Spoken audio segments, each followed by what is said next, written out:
Hello everyone, welcome to my channel. Today I'm going to be reviewing A Study in Drowning. I finished this book a couple days ago and I do have quite a few notes, but I'm going to try to shorten it and not make it a super long video. So let's start with how Effie, this entire book, feels lonely and left out. She talks about how she's the only girl in the college scoring high enough to be in literature, but she's not allowed to be in literature because she's a woman. So obviously this book has a lot of misogynistic world tendencies, and she scored high enough that she's in architecture, but she's still the only female in that area where she really wanted to be in literature. But in this story, females are not allowed to write. They're not allowed to make words for the world to read. They're seen as not intelligent enough to put work out there. She also has these episodes where she sees a figure that everyone's telling her, oh, that's not real. Well, not everyone, because everyone doesn't know, but like her mom, her doctor are like, here, let's prescribe you some pills for sleeping since you're having problems sleeping. Seeing this figure, always thinking about this guy, which she calls the Fairy King. And whenever she takes these pills, she doesn't see him. So it's like, okay. Another thing that kind of makes her different is she is a northerner who believes in fairy tales, where northerners don't usually believe in all of that. It's the southerners, the southerners that do. Another thing that makes her really not like architecture is one of the higher, like the masters, Master Corbenic. He raped her. She says it in her brain. I think she kind of analyzes it as it wasn't technically that, because she's like, well, I didn't say no. I just kind of stood there and let it happen, which is still a response of they didn't. She, like, whoever this ever happens to, that is still a response of you did not want that. And yeah, it's like a freeze response, you know. But she, so I guess partially in this book, like one of the big things, because of this happening, she doesn't really want to go back to school, because she gets asked to go to her favorite author, what was his name, Martin. I don't really know how to say his name, Martin. But she gets asked by his son, because he died, but she gets asked by his son to come down, make a new architecture or make a new blueprint for his house. And she's like, oh, okay, yeah, I would love to do that, because she gets to meet, the son of her favorite author, all that. Also, another thing, Master Corbenic, he makes it out as if it was like consented. And I feel like that's another reason she's like, oh, yeah, you're right. I guess I didn't say anything, so it wasn't considered. I think she knows, but at the same time, she's in her brain like she didn't do anything about it. So that's why all the people in the school, all the men in the school know, even the teachers. She didn't tell anyone, and the teacher, the Master Corbenic, claims he didn't tell anyone, so somehow everyone knows about it. One thing I do want to point out is some of the stuff Preston. So Preston, he is obviously the lover for the main character.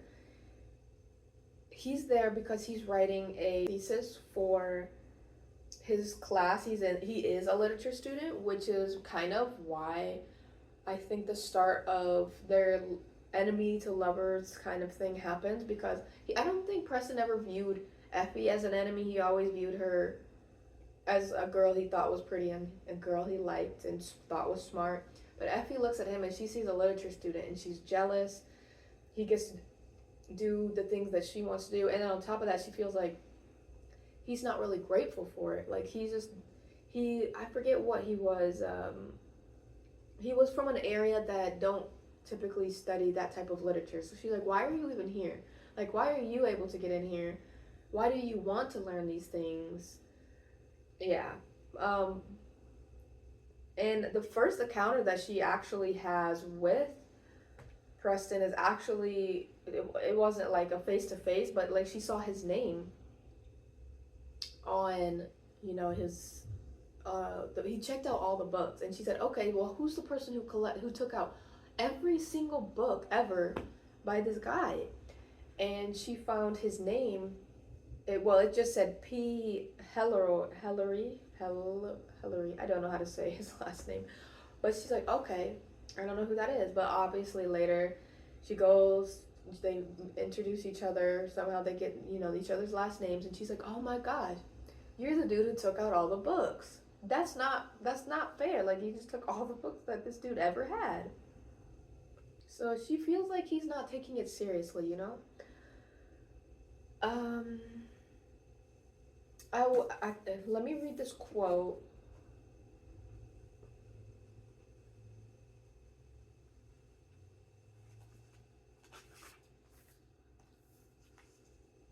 Effie says, why bother studying something you clearly find beneath you? And he says, I said that was a scholarly consensus, not my personal opinion, which of course he wasn't going to share. He was much better than Effie at keeping cards close to the vest. His glasses had slipped a bit down the bridge of his nose. He pushed them back up again. And anyway, you don't have to love something in order to devote yourself to it. So Effie, she did not like that answer. So she's like, that makes no sense. One thing about them too is they definitely have different perspectives about things. She's a lot more like, this is how it is, and if you view it any other way, I don't get it. I like the little intimate moments that they put in there, like on page. Let's go.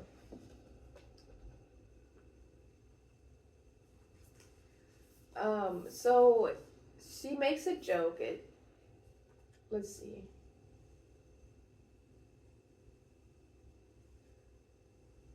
So it starts with, I thought you were going to work here, she said. What about Ianto breathing down your neck? At the at the house at Ianto, here it will be you. Preston caught the beginnings of the objection on her lips. Hurriedly went on. It's not your fault. You just won't have anything to do in your town except drink gin and stare at me while I work. I'm not happy to be the most interesting thing in Sultany, but regrettably, I assure you that is the case. And then she says, I don't know about that. Effie thought of the shepherd, the stones in her pocket. She decided not to mention any of that. Instead, she says, not to wound your ego, but I saw some very interesting sheep dung on your way over here. And I'm not gonna lie, that actually made me laugh, but that's not the reason I'm gonna read this. Um, it says, Preston actually laughed. It was a short, surprised little huff of air, but there was no malice in it, only genuine amusement, and Effie found, regrettably, that she liked the sound of it. I don't know, I think that was a moment where she was kind of starting to realize, it was kind of where the hints of the romance were starting to really begin. Um, that same page.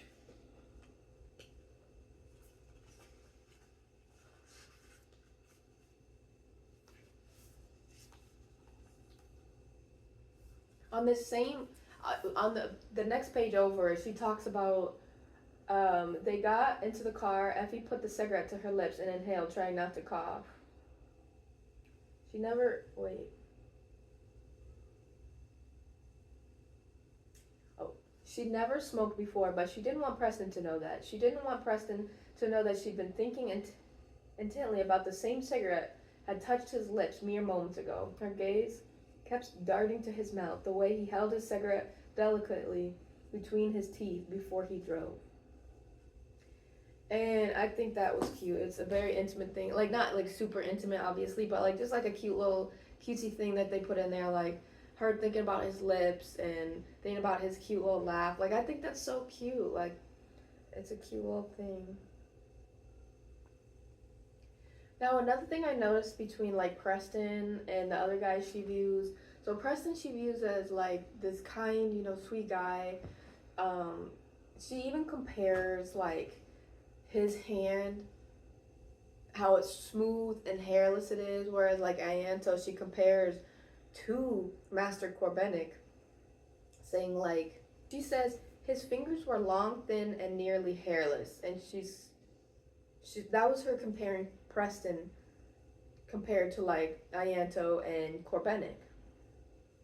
I thought that was interesting, like how she in the book, like, because I think that's kind of a realistic thing to do. Like in the book, like she's constantly thinking about this trauma that she went through, like in little tiny moments where she finds familiarity of things, like like a hand, like a hairy hand that Ianto had, and like some of the behaviors he would do would make her think of one, either the Fairy King, or two, Corbenic. So these a lot of men in her life are just kind of being like not great, and then there's Preston who's like she's also comparing, but in a good way. Like she's like, oh, this guy is actually a good one. One thing I like about this book is sometimes when you read books, it's kind of just like, here's this character, they're there, But in Study in a Drowning, it's like they have depth. Like even if it's just something little simple, like they give their the author gave their characters flaws. Like in my opinion, smoking cigarettes. Like you don't really, at least I don't really typically read books where people are like smoking cigarettes. So I think that's cute. And then like obviously Effie, she's missing her whole ring finger, and we'll add on to that more later in the review. But that is like things that you don't typically see in a main character, or you know you don't really have a lot of flaws. Like a lot of characters that people make, they want perfect, pretty, what I don't know. So in the beginning of the book, Effie loves her author. She's her favorite author, Martin. I'm sorry, y'all. I don't know how to say it, but she loves him. She's like, oh, he's the best writer ever. He helped her find herself because let me find that piece, and we'll go read it. Talk about Effie's mom issues. Um, I want to put that in here because I feel like a lot of it leads up to like parts of the story, like why she has certain behaviors of things she does, why she believes things that she does, such as like she feels like she has to live on these sleeping pills and all these pills because her mom is constantly telling her she's crazy, and the doctors are constantly telling her you're crazy, you need to take your pills. when and Effie's believing this, but she also partially believes like what she's reading is true. I mean, what she's seeing is true. Like she's like, no, I think this is real, but maybe I'm crazy. I don't know. But she knows that when she takes these pills, she doesn't see it, so she takes it. So on page 37 is when we first view her mom, and the conversation. Let's start.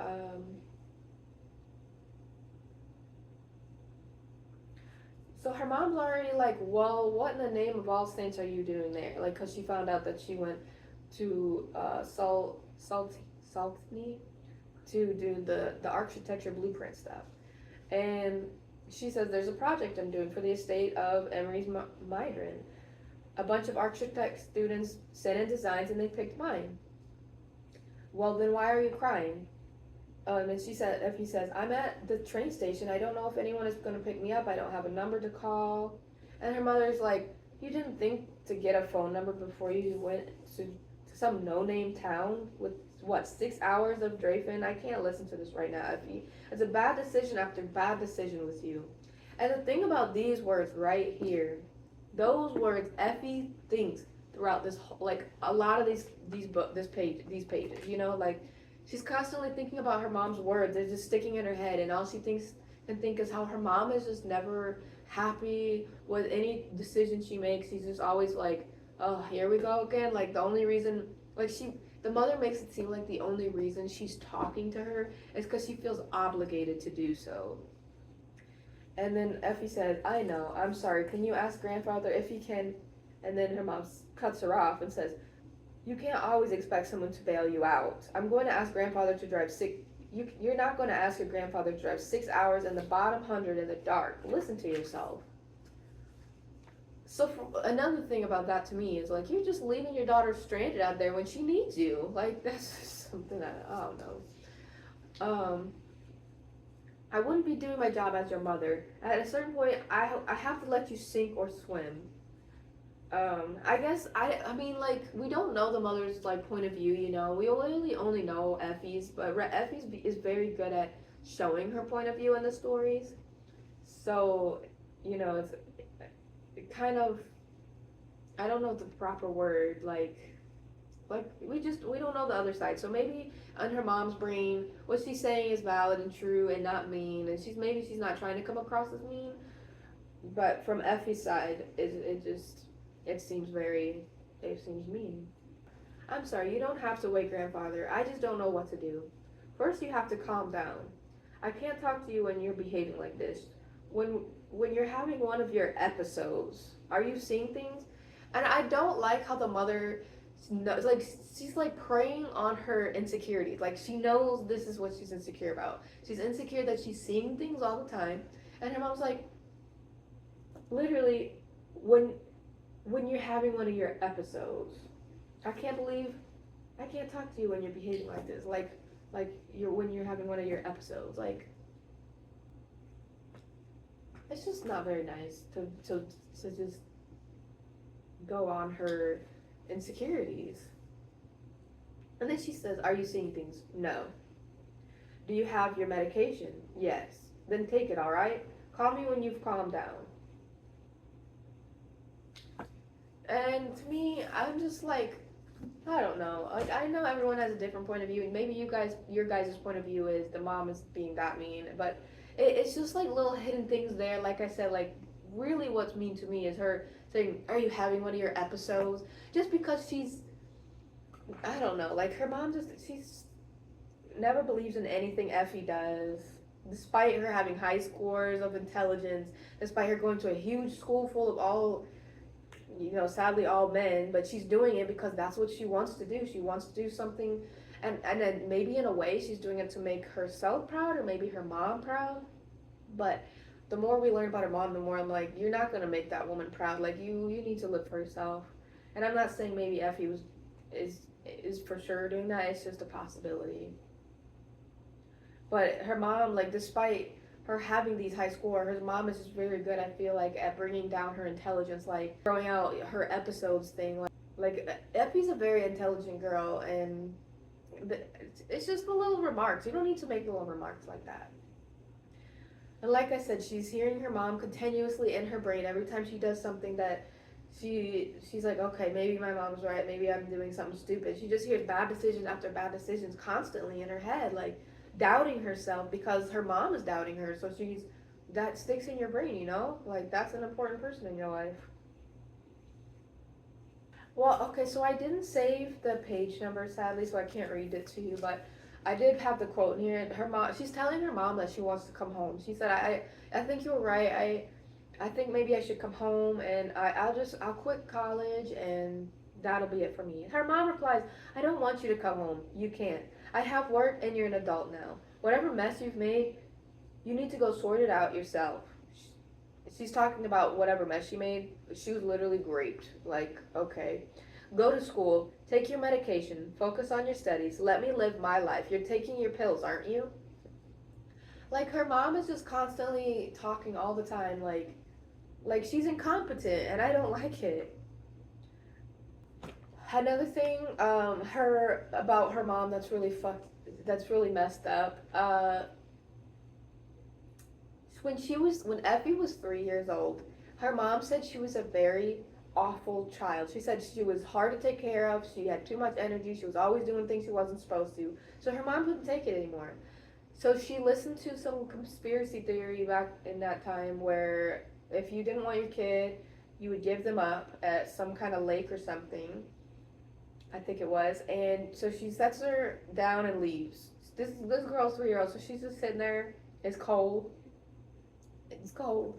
And her mom's just like, so eventually the fairy king that she keeps envisioning in her brain comes, and she's like, "Oh, there's a fairy king." And as a 3 year old, like she wasn't scared. I don't know if they're typically scared when they're changelings like that, but so the fairy king reaches out, you know, and he grabs her, and he only gets to touch this part of her finger, right? This part of her finger. And when her mom grabs her and realizes that was really messed up, I can't just get rid of my daughter like that. So her daughter leaves. I mean, she takes her daughter back, but the king, the fairy king, took this finger and said to this 3 year old, he's going to take this finger so she can never marry another man. There can be no other ring on this finger but the fairy king's own ring, his own. Like, he wanted this girl already at the age of 3, apparently. Another crazy thing, if you ask me. But yeah, so her mom left her there. She became a changeling. Um, but one thing is, after that, she did become a more calm child. But then you had to start giving her medication because she started seeing things, right? She sees the fairy king all the time now. Well, at the time, she actually didn't, I don't think she knew exactly what this thing was until she read her favorite author, which is a huge, huge reason why this author is her favorite, because it made her feel seen. Like, she said, oh my gosh, this lady in the book saw the same thing that I saw. Like, that is proof that this is real. This author is proving that my visions of what is happening are true visions. And, she still doubts it. So one of the times that she does see the fairy king is the time she jumps out of the car, right? So she was hanging out with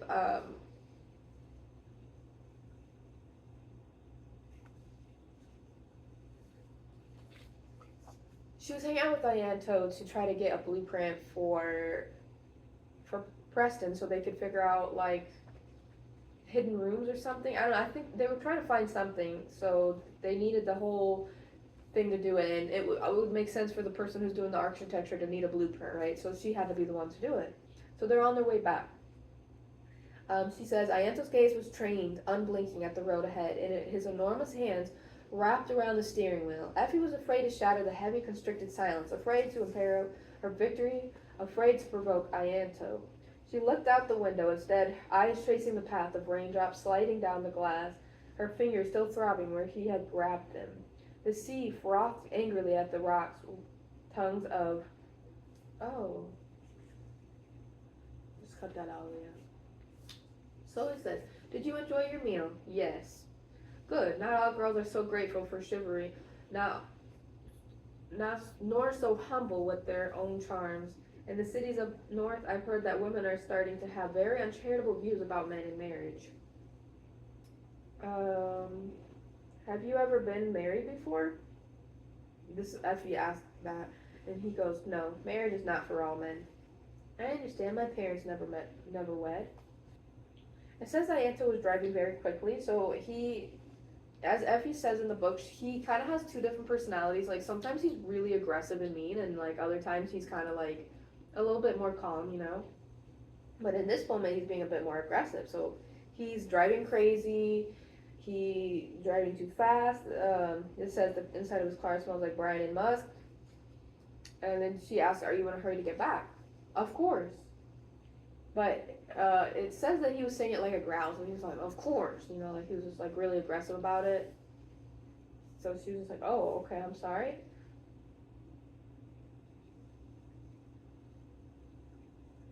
And then he says, we spoke for an hour and you never told me what I really wanted to know. And what is that? And says, Ianto whipped his head around to check the road, and that was when Effie realized the car had no rearview mirror. Side mirrors were turned inward, invisible. If Ianto wanted to look behind him, he had to crane his neck backward. How had she not noticed that before? When Weatherford was driving, had there been mirrors then? Her vision was oh, and by the way, that's foreshadowing. I just now realized why there was no mirrors in the car that time. But then it says, her vision was beginning to blur. Not here, she begged herself. Not here, not now. She had pink pills in her purse, but she couldn't risk taking them out in front of Ianto. She couldn't hear the questions he would ask about them. The hackstone in her pocket bounced jaggedly with rhythm of the car. I think that's also another foreshadowing. Why did you really come here? A beautiful girl like you doesn't need this project to pad her resume. Any hot-blooded professor would give you the highest remarks in a heartbeat. Her panic crested like a white-caped wave, and then Effie saw him. He was sitting in the driver's seat where Ianto had only just been. His black hair was as slick as water. His skin was moonlight pale, and his eyes burned holes right through her, down to the blood, down to her bone. His fingers uncurled from the steering wheel and reached for her, nails long and dark and sharp claws. She wasn't wearing her seatbelt, but she went. So when she flung the door open, it was easy for her to hurl herself out of the car. Yeah, obviously she does not want anything to do with the Fairy King, and even though she doesn't say exactly that is a Fairy King, like we already know, like she's seeing the Fairy King all the time. We know what he looks like. So without his own words, like this author puts so much description in her story that you just know without the actual words being said. And I do have a couple of things on here. Just like little details like Ianto gave Effie Chip a coffee and chip mug and stuff like that. But when the coffee tasted as sour as the air, Preston held the mug, but he did not drink from it. Like, it's just the little details. Like, it really helps you envision what you're reading. Like, just because a lot of authors, I don't feel like write like that. Like, you don't ever think like flawed things. You know, these characters, these objects, they have flawed things. Like the coffee mug with the chip in it.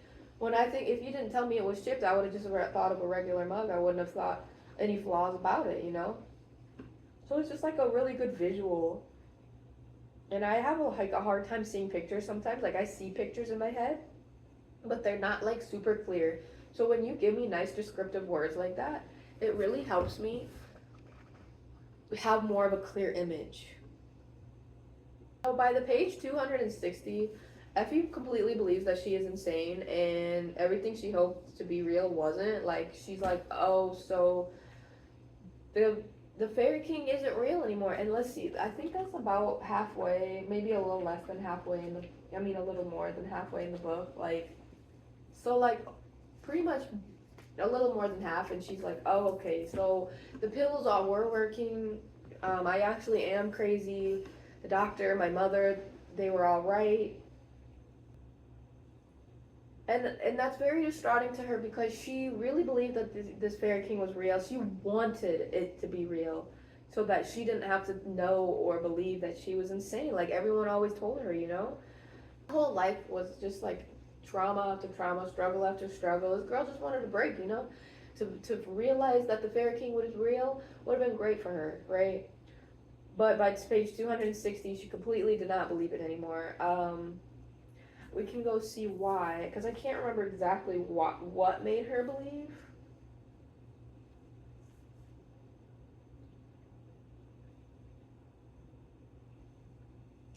Okay, so she realized that Mydrin was not the author of the book, that the books that she absolutely loved, right?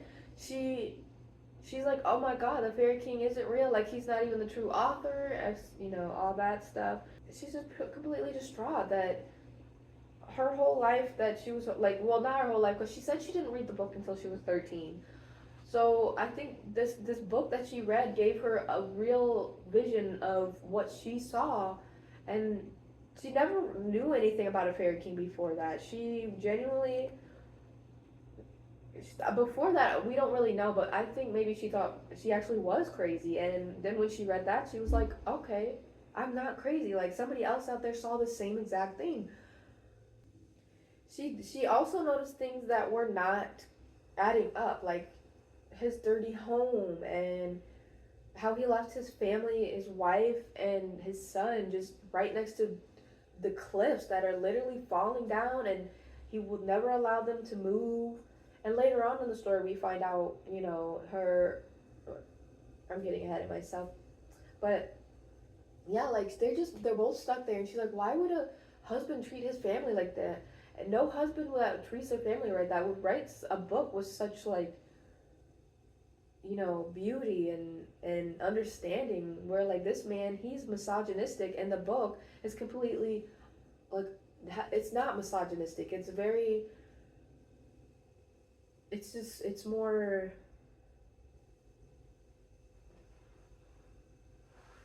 I don't know. There's not as much hate like as what she's feeling, like what she's realizing this guy Loki had about his views and stuff, and the friends he had. He had another friend who was famous for writing as well, who also wrote things that were very misogynistic. And she's like, why would somebody who's misogynistic write the words in this book? And then, like, Preston's just constantly telling her how he couldn't have wrote this book. He literally stopped going to school at 12. So how could somebody who stopped going to school at 12 write with such, like, write some literature? Like, if you stop going to school from 12, you're not going to have the, I'm not going to say you can't, but it's a little bit more harder to write something so famous that the entire world is reading it. So I would like to go a little back onto what Preston and what he does for Effie. Like, Preston is the exact opposite of what Effie is used to. She's used to misogynistic men. She's used to people being around her and hurting her. Where Preston's like, I want you to be my co-author in this thesis. If we write a really good thesis together, there's no way they will not let you in literature school. And she's just like, okay. She finally gives in. She's like, okay, I'll write this with you. I really want to be in literature school. But that's one thing that he did notice about her. He noticed you feel jealousy towards me because you're jealous that I'm in literature, and that is what you want to do as well. So if you write this thesis with me, then we can accomplish that. We can get you where you want to be. And so they're writing this, they're searching, which is one reason why she begins to question, okay, now I'm doing some real research about the author himself without, and not just enjoying the writing. I'm realizing maybe Preston's right. Maybe this guy did not write this book. But then she's like, who would write this book then? Like, my whole life is a lie. And, like, I get it. Like, her world is being, pulled out from under her. But my thing is, it's still a real story to you. It's still a story that somebody wrote. But it's just not the author you thought. And I don't know personally why that bothered her so much. But, later on, we do find out that the real author was Mirrodin's wife. And, yeah. When Effie finds that out, they help, she was very happy. Another thing at the very end, not only does Preston stick up for himself when their thesis is done and they're giving it in and turning it in, getting the thesis essay and all that. Anyway, Effie also finds her own voice finally after all this time, and so at the end of the book, I think that because she's questioning her own sanity, she has a hard time believing in herself, especially because her mom's words just sit in her head all the time, right? But now, at the end of the book, she finds out that the Fairy King is real, because the Fairy King took over Ianto's body, which is why he had two different types of personality. It was much foreshadowing, like I was telling you a second ago. At the end of the book, he ties up Preston. Preston doesn't know that he ended up being the Fairy King, because the Fairy King didn't actually show himself until he dragged Effie up the stairs, and then she saw it. She looked through the hagstone that the guy gave her. She found out that is the Fairy King. She took the hagstone off. He's still the Fairy King. So she's like, oh my god, this dude is real. I knew it. This whole time I started doubting myself, and he actually was real. So she finally realized she doesn't need all those pills that these people are trying to put down her throat. She's not insane. These people made her believe that she was all these, and she finds her voice then. She kills the Fairy King and she finds her voice. And I think that was really important. And I'm glad that happened, especially in a misogynistic world,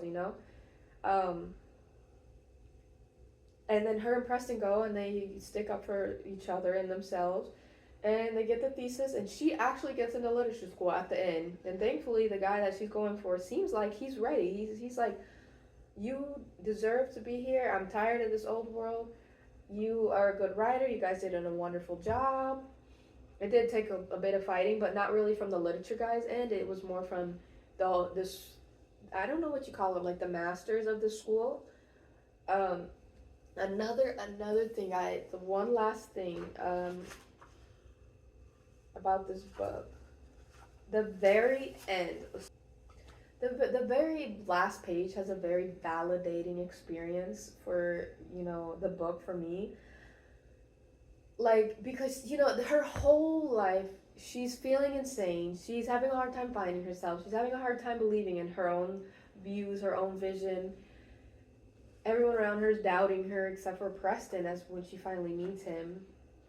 Despite her, having so much proof of her being, worthy and stuff like that, she still has a very hard time believing all that. But in this fairy tale, a lot of people, no, it was the people from Sultany. They said that if you listen, you can still hear the church bells inside of the ocean, right? The ocean that, because of the drowning that happened, the ocean took all of the people, killed everything that was over there. But people still say they sometimes hear the bells. She hears the bells, but she thinks she's insane. So she's like, okay, I'll just ignore it. It's probably in my head. It's probably not real. I'll take my pills. Um, Preston, he's a person who believes it when he sees it, and I totally understand that. I'm like that. But there are certain things that sometimes are unexplainable. Well, at the very end of the book, let's see. She's like, oh, so all of this all left a mark on you too. And he says, of course it has. You have. There's something I've been wanting to ask you. And she says, what is that? Oh, it's nothing important. Don't look like that. For a while, I didn't know if it was worth mentioning at all. It's the strangest thing, really. Maybe just my imagination. When we were in Heareth, I was sleeping in Mydron's study some mornings, and I would wake up to the sound of bells outside the window. They sounded like church bells. But of course, the nearest church is miles away in Saldany, or once or twice I went outside to investigate, but I never saw anything. The sound was coming from down the cliffs, which is impossible, I know. But I just wanted to be sure to ask, to be sure. Did you hear them too? And I think that shows not only did Effie change in this story, but so did Preston. Like his mind's opening up to the possibilities that things can be there without you having to see them to believe them. Like, because she's obviously telling Preston, like, the Fairy King's real. I saw him. I know you didn't see him yourself, but he's real. And she's partially afraid of asking, but I think she also knows how Preston thinks. So she's like, there's no point in asking this guy if he believes the Fairy King, even after she was validated by the real author, the lady who actually wrote it. I can't remember her name, but Mydron's wife. But that last page, I feel like, was so validating, but like for Effie, but also it just showed how Preston changed. Like he started to understand Effie in her world, and I don't know. Maybe I'm thinking too hard about it, but let me know. Thank you guys so much for watching. If you want to know what I rated this book, I'm sure if you watched more videos on my channel, you already know I rate this a 5. It's definitely my top favorite. I highly recommend. I think you should read it. There's lots of depth. If you like dark academia, I do have the second book. I am going to read it, but I think I need to read a little bit more lighthearted things right now because this one is a bit heavy, So when you read something heavy, sometimes you gotta pick up something light to even it out a little bit. But thank you for watching so much. All right, bye.